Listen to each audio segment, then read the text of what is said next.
और ये हवा दे करके मुसलमान का हिमायती बनता है। इतना दिन जब शासन किया, भाजपा तुष्टीकरण की राजनीति नहीं करती है।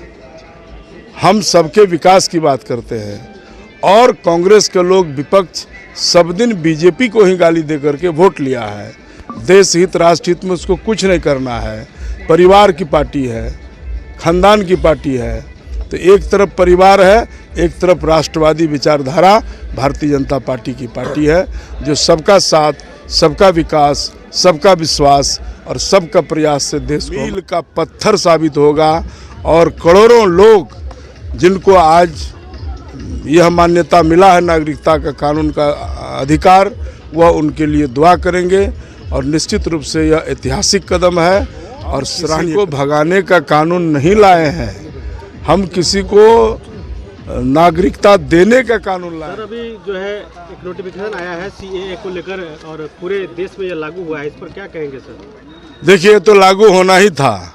हम लोगों ने कहा था कि जो चुनाव से पहले हम जो ऐतिहासिक फैसले लेंगे, वो फैसला लोकसभा में दोनों सदन में, राज्यसभा और लोकसभा में यह बिल पास था और आज लागू किया। हम देश के यशस्वी प्रधानमंत्री आदरणीय नरेंद्र मोदी जी को और आदरणीय गृह मंत्री अमित शाह जी को मैं बधाई देता हूं, धन्यवाद देता हूं। आपने राष्ट्र हित में, देश हित में ऐसे लोग जो वर्षों से, सालों से, कितने सालों से वह अनाथ था, जिसका कोई नहीं था, उसका नरेंद्र मोदी है, यह आपने लागू करके सीएए साबित किया। लेकिन सर, कांग्रेस के बड़े नेता जयराम रमेश जी कहते हैं कि ये चुनावी मुद्दा है और 3 सालों में नहीं किया, अभी चुनाव को लेकर जो है, लोकसभा चुनाव को लेकर अभी लागू कर दिया। देखिए, कई प्रक्रियाएं होती है। अब बिल जब पास था वो तो लागू ही दोनों सदन में, तो लागू जो है अभी किया है, इसलिए कि कई प्रक्रियाओं से गुजरना पड़ता है। वो कहते हैं सफेद झूठ का एक और समय से पहले जो हमारा एजेंडा था, हमने कहा था, प्रधानमंत्री जी ने कहा था कि भाजपा की सरकार बनेगी तो राम मंदिर बनेगा, बना दिया। यही लोग बोलते थे कि तारीख कब बताओ, कब बनाओगे। उसी प्रकार से 370, 35 ये हटाना था, हटा दिया। और सीएए नागरिकता संशोधन अमेंडमेंट बिल ला करके उस कानून को भी आज लागू किया। यह सर, ओवैसी साहब हैं, नेता है असदुद्दीन ओवैसी साहब, अभी फौरन उन्होंने ट्वीट किया है और जो भारतीय जनता पार्टी है उसको तानाशाह की सरकार बताई, ट्वीट करके ओवैसी साहब ने कहा। इस पर क्या कहें? ओवैसी साहब को समझ में नहीं आएगी बात। ओवैसी साहब क्या बोलते हैं, नहीं बोलते हैं, ये तानाशाही किसको कहता है? अभी चुनाव होगा ना, हम लोगों ने नारा दिया है अब की बार 400 पार, तो लोग, जनता ने चुनेगी देश का, देश की जनता तय करेगी कौन बनेगा।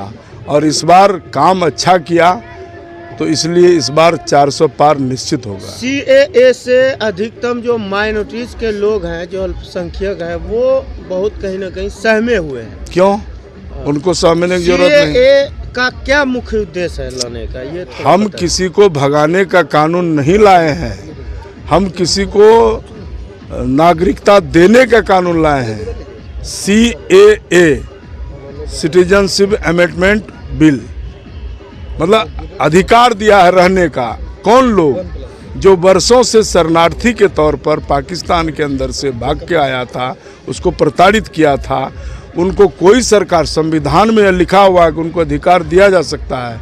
लेकिन तुष्टीकरण की राजनीति कांग्रेस वाले, नेहरू जी के समय से अब तक जो लोग भी पाकिस्तान में प्रताड़ित किया गया, वह सिख है, ईसाई है, वह करोड़ों लोग हैं, 1 करोड़ से ऊपर लोग हैं, उनको नागरिकता नहीं दिया।